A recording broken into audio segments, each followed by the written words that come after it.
तोरा आइन को बेटा जन्म है बहुते बदला छला करी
एक है हमारे भाई गैंगस्टर मंटू यादव सुखासा, क्या बात है, गैंगस्टर मंटू यादव सुखासा निवासी टेंशन नहीं, हमें टेंशन नहीं, अब खत्म हो गया और अब छठ की बस बचा हुआ है भाई जो 2000 दे दे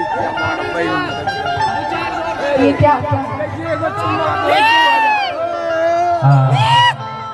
ग्राम नमूना नमूना है। हमारे प्रशासन का आदेश आ गया है कि अब खत्म हो गया, तो एक दो छठ गीत होगा क्योंकि यूट्यूब वाले भैया बहुत दूर से आए हैं, एक दो छठ गीत लेंगे। या भैया फोटोवा खींचते तो भेज देंगे नहीं, सब फोटोवा भेज दीजिएगा।